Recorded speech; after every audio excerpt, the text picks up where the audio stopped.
សូមលំអរកាយគោរពនឹងជម្រាបសួរពុកម៉ែបងប្អូនទស្សនិកជនមហាជនជាទីមេត្រីនៅក្នុងថ្ងៃនេះជួយជាមួយខ្ញុំបាទ Mr. IC Channel យើងខ្ញុំសូមនាំអារម្មណ៍ពុកម៉ែបងប្អូនទាំងអស់គ្នាមកតាមដានជាមួយនឹងនីតិហោរាសាស្ត្របាទសម្រាប់ថ្ងៃច័ន្ទទី7ខែសីហាឆ្នាំ2017បាទហើយនេះគឺត្រូវនឹងថ្ងៃទី15កើតបាទខែស្រាប់ពុទ្ធសករាជ2561បាទចំថ្ងៃសិលតែម្ដងបាទជាមួយនឹងគ្នានេះផងដែរបាទយើងខ្ញុំក៏សូមបួងសួងដល់វត្ថុស័ក្តិសិទ្ធិបាទទាំងផងទាំងពួងដែលមាននៅក្នុងលោកបាទហើយជាពិសេសសូមជូនពរឲ្យអស់លោកអ្នកបាទជួបតែសំណាងល្អជួបតែទ្រព្យសម្បត្តិហូរបាទហូរចូលបាទច្រើនបាទជាពិសេសគឺស័ក្តិយុះពោពេញទៅដោយសុភមង្គលជារៀងរហូតបាទសូមឲ្យពុកម៉ែបងប្អូនទាំងអស់គ្នាទៅធ្វើដំណើរទៅណាមកណាបាទជួបតែសុខសុវត្ថិភាពទាំងពេលទៅនិងពេលត្រឡប់មកវិញអញ្ចឹងហើយយើងខ្ញុំនឹងធ្វើការជម្រាបជូននៃរាសីរបស់លោកអ្នកជាបន្តដូចតទៅបាទជាដំបូងឡើយសម្រាប់ពុកម៉ែបងប្អូនដែលកើតនៅក្នុងឆ្នាំជូតបាទរាសីរបស់អស់លោកអ្នកដែលកើតនៅក្នុងឆ្នាំជូតគឺរាសីឡើងខ្ពស់ត្រដែតនៅក្នុងថ្ងៃនេះដូរាសីរបស់លោកអ្នកគឺល្អប្រសើរខ្លាំងណាស់បាទម្ល៉េះហើយធ្វើអ្វីយើងឃើញថាពិតជាជឿនលឿននិងហុចផ្លែផ្កាត្រឡប់មកវិញគ្រាន់ជាទីកក់ក្ដៅបាទនៅក្នុងខែនេះបាទនៅក្នុងថ្ងៃនេះបើទោះបីជាស្ថិតនៅលើដំណើរជីវិតបាទប្រកបដោយសុភមង្គលយ៉ាងណាក្តីប៉ុន្តែអស់លោកអ្នកមិនគួរភ្លើននិងលបែងស្រីស្រាយកខ្លួនទៅបៀតបាទអនុឡើយបាទប្រយ័ត្នអស់ទាំងទ្រព្យសម្បត្តិបាទអស់ទាំងកេរ្តិ៍ឈ្មោះបាទចាស់ហើយយើងគួរតែជៀសឲ្យឆ្ងាយបាទចំពោះការប្រកបរបររកស៊ីជួញដូរនៅក្នុងថ្ងៃនេះវិញអស់លោកអ្នកគឺជួបនឹងបញ្ហាតិចតួចបាទអញ្ចឹងហើយអស់លោកអ្នកគឺត្រូវតែខិតខំប្រឹងប្រែងយកចិត្តទុកដាក់បាទមុននឹងចុះហត្ថលេខាឬក៏សញ្ញាស្នាមលិខិតផ្សេងបាទសូមពិនិត្យពិច័យឲ្យបានច្បាស់លាស់រីឯបញ្ហាសម្ព័ន្ធភាពស្នេហាប្រុសស្រីកុំមានចិត្តរេរេបាទកុំឃើញអ្នកថ្មីល្អជាងអ្នកចាស់បាទប្រយ័ត្នស្ដាយក្រោយនៅពេលក្រោយបាទអញ្ចឹងហើយគួរតែបង្កើតពេលវេលាបង្កើតស្នាមញញឹមនិងនាំគ្រួសារបាទទៅដំណើរកម្សាន្តខ្លះដើម្បីបង្កើតសម្ព័ន្ធភាពស្នេហាឲ្យកាន់តែផ្អែមល្ហែមតទៅមុខទៀតបន្តមកទៀតសម្រាប់ពុកម៉ែបងប្អូនដែលកើតនៅក្នុងឆ្នាំឆ្លូវរាសីរបស់លោកអ្នកដែលកើតនៅក្នុងឆ្នាំឆ្លូវបាទគឺរាសីស្រុតចយខ្លាំងនៅក្នុងថ្ងៃនេះបាទយើងឃើញថាហៅប៉ៅរបស់លោកអ្នកបាទគឺប្រកាសហ្នឹងគឺជួបនឹងបញ្ហាលំបាកបើមានការគិតបញ្ហាអ្វីគឺតែជួបនឹងការរាំងស្ទះផ្លូវចិត្តច្រើនបន្តិចហើយបាទហើយអ្នកប្រកបរបររកស៊ីជួញដូរគឺមានការខ្សត់ខ្សោយនៅក្នុងការរកចំណូលហើយការជួញដូរទីចិត្តទីឆ្ងាយទៀតសោតបាទងាយនឹងមានចំនួនថែមទៀតផងដូច្នេះគួរតែយកភាពខន្តីដាក់នៅក្នុងខ្លួនឲ្យបានច្រើនទើបល្អប្រសើររីឯបញ្ហាសេចក្តីស្នេហាកំឡងក្រមុំកុំចាំទុំមុនស្រគៀលបាទប្រយ័ត្ននាំរឿងធំបាទគ្មាននរណាជួយយើងកើតទៅឡើយបាទអាចនឹងប្រឈមនឹងខ្នោះច្រវាក់ថែមទៀតផងបន្តមកទៀតសម្រាប់ពុកម៉ែបងប្អូនដែលកើតនៅក្នុងឆ្នាំខាលរាសីរបស់លោកអ្នកដែលកើតនៅក្នុងឆ្នាំខាលគឺរាសីឡើងខ្ពស់ត្រដែតនៅក្នុងថ្ងៃនេះអស់លោកអ្នកធ្វើអ្វីតាមតែមានការរីចម្រើនលូតលាស់ទៅមុខបាទនឹងហុយផ្លែផ្កាត្រឡប់មកវិញគ្រាន់ជាទីកក់ក្ដៅចំពោះអ្នកដែលប្រកបរបររកស៊ីជួញដូរប្រកាសដែលធ្លាប់តែបោលហួសបាទឬក៏ហោះរំលងនោះបាទពេលនេះអាចនឹងឈោងចាប់បានខ្លះត្រឡប់មកវិញហើយបាទក្រៅពីនេះបាទអស់លោកអ្នកធ្វើដំណើរកម្សាន្តគឺមានក្រុមមនុស្សបាទស្វាគមន៍រាក់ទាក់ជានិច្ចបាទរីឯបញ្ហាសេចក្តីស្នេហាកំឡោះក្រមុំគឺមានការរីចម្រើនលូតលាស់ទៅមុខនិងកំពុងតែបើកទំព័រថ្មីសម្រាប់អស់លោកអ្នកបាទជាពិសេសគឺជាឱកាសដ៏ល្អសម្រាប់អស់លោកអ្នកធ្វើការសារភាពស្នេហ៍ចំពោះមនុស្សជាទីស្រឡាញ់និងចំពោះមនុស្សដែលយើងបានលួចមើលជាយូរណាស់មកហើយបាទប្រកាសជាបានជោគជ័យនៅក្នុងថ្ងៃនេះ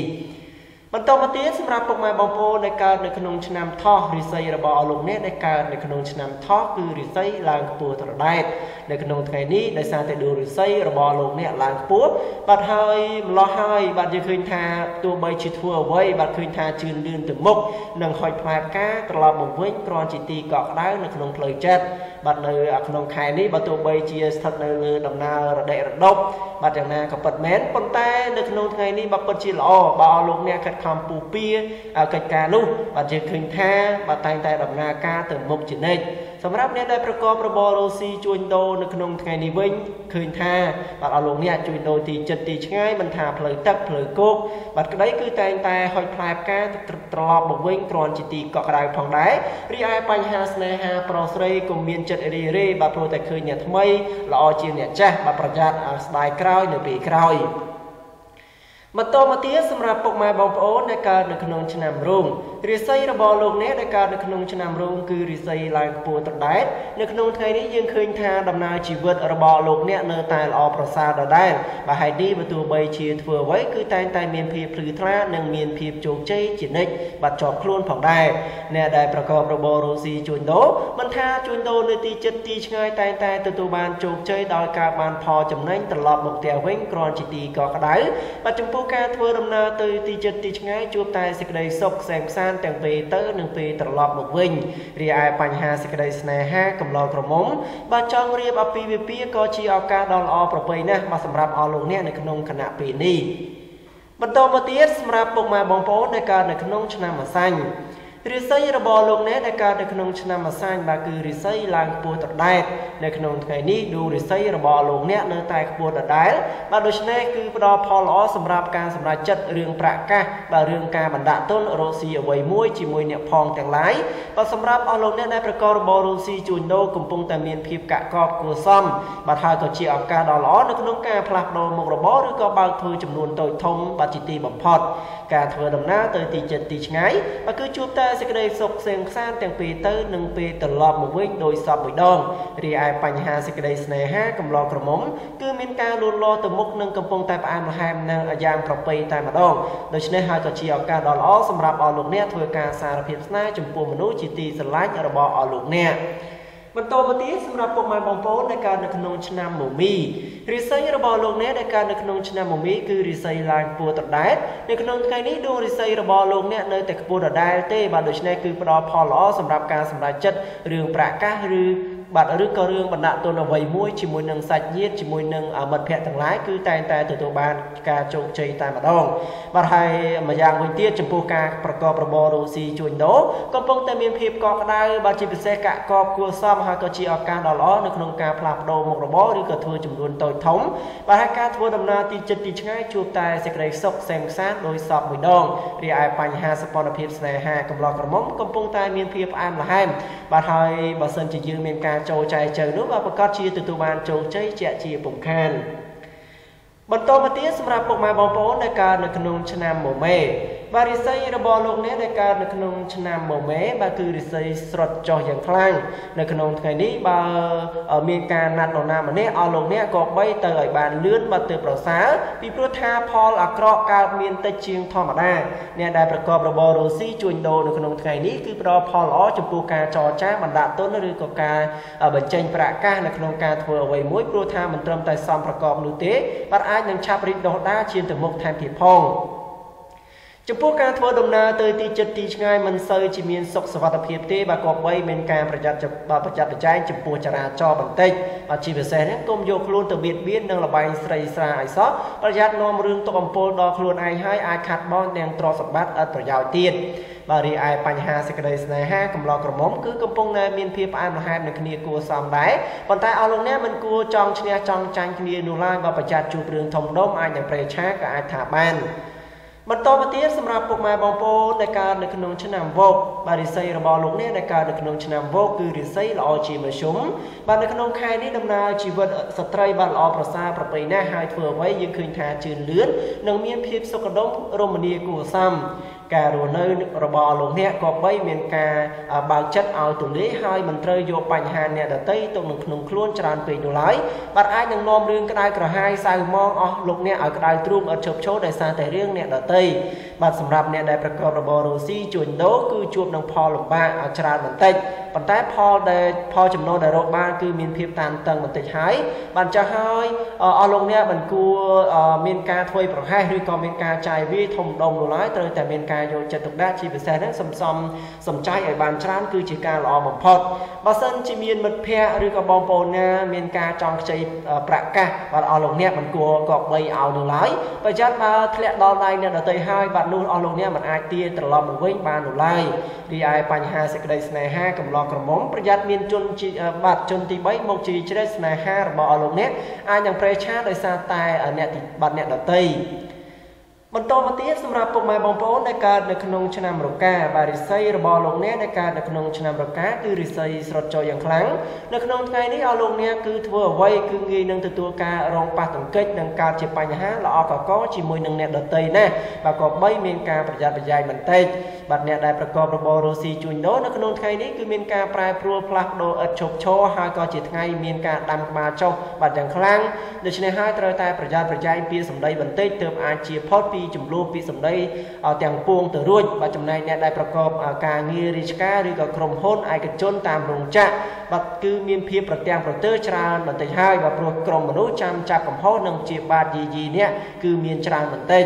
បាទរីឯបញ្ហាគូក្រងប្តីប្រពន្ធគូស្នេហ៍កំឡោះក្រមុំពោះម៉ាយមេម៉ាយក្តីគឺកុំសូវយករឿងចាស់មកនិយាយច្រំដែលពេកបាទប្រយ័ត្នកើតជាចំនួនវិវាទដោយសារតែរឿងចាស់អាចនឹងប្រេះឆាក៏អាចថាបានបន្តមកទៀតសម្រាប់ពុកម៉ែបងប្អូនដែលកើតនៅក្នុងឆ្នាំចបាទរិស័យរបស់លោកអ្នកដែលកើតនៅក្នុងឆ្នាំចគឺរិស័យស្រុតចយ៉ាងខ្លាំងនៅក្នុងថ្ងៃនេះឲ្យលោកអ្នកធ្វើអ្វីគឺមិនត្រូវយករឿងសំខាន់ធ្វើច្រើនពេកនោះឡើយបាទពីព្រោះថាផលប៉ះពាល់បាទនៅពេលក្រោយនោះយើងឃើញថាមានច្រើនចំពោះមុខណាស់បាទសម្រាប់អ្នកដែលប្រកបរបររស់ស៊ីជួញដូរវិញគឺមានការរីកចម្រើនលូតលាស់ទៅមុខគួរសមតែយ៉ាងណាឲ្យលោកអ្នកគឺគប្បីប្រយ័ត្នប្រយែងចំពោះការឲ្យអតិថិជនជំពាក់ប្រាក់ការបន្តិចបាទព្រោះងាយត្រូវនឹងគេបោកប្រាស់បាទច្រើនណាស់អញ្ចឹងហើយគួរតែកុំឲ្យជំពាក់ច្រើនពេកចំពោះអតិថិជនបាទហើយការធ្វើដំណើរទៅទីជិតទីឆ្ងាយជួបតែបញ្ហាប្រទាំងប្រទើសរឿងរ៉ាវច្រើនបន្តិចហើយបាទសូមកុំយកខ្លួនបៀតបៀននៅលបែងស្រីស្រាឲ្យសោះប្រយ័ត្ននាំរឿងទុកអំពើដាក់ខ្លួនចាក់ជាពំខានតែរីឯសកម្មភាពស្នេហាកំឡោះក្រមុំគឺមានការងាយនឹងផ្អែមល្ហែមហើយក៏មានការកើតចំនួនបាទជាយថាហេតុដោយសារតែពាក្យសម្ដីអញ្ចឹងហើយគួរតែចេះថ្នមពាក្យសម្ដីឲ្យបានច្រើនបាទបន្តមកទៀតសម្រាប់ពុកម៉ែបងប្អូនដែលកើតនៅក្នុងឆ្នាំចលបាទឆ្នាំកុលបាទចុងក្រោយគេបាទឆ្នាំកុលគឺរិស័យស្រុតចយ៉ាងខ្លាំងនៅក្នុងថ្ងៃនេះបើទោះបីជាឌូរិស័យស្រុតចក៏ពិតមែនប៉ុន្តែឲ្យលោកអ្នកត្រូវតែចងចាំពាក្យចាស់មួយឃ្លាដែលបានពោលថាបើអ្នកអង្គុយរងចាំតែជោគវាសនាក៏មិនប្រសើរផងដែរបាទហេតុនេះតតែអ្នកមានការពឹងលើចំហខ្លួនឯងនោះនឹងទទួលបានសំណាងល្អធ្លាក់មកដល់ដៃឲ្យលោកអ្នកទៅរួចបាទអញ្ចឹងយើងឃើញថាការតស៊ូរំលែងតែទទួលបានជោគជ័យបរាជ័យគឺជាបទពិសោធន៍អញ្ចឹងហើយយើងគួរតែខិតខំប្រឹងប្រែងដើម្បីយកឱកាសបាទបង្កើតឱកាសឲ្យបើកចិត្តឲ្យទូលាយបាទជាពិសេសមានការអត់ធ្មត់និងស្វែងយល់ឲ្យបានច្បាស់លាស់មុននឹងប្រកបការងាររកស៊ីអ្វីមួយបាទហើយចំពោះការប្រកបរបររស់ស៊ីនៅក្នុងថ្ងៃនេះបាទផងដែរគឺដាច់មួយគ្រាន់បំពេញបំពង់តែផលចំណូលធំដុំនោះគឺមិនងាយនឹងរកបាននោះឡើយគឺជួបនឹងផលលំបាកបន្តិចហើយរីឯសកម្មភាពស្នេហាកំឡោះក្រមុំគឺមាន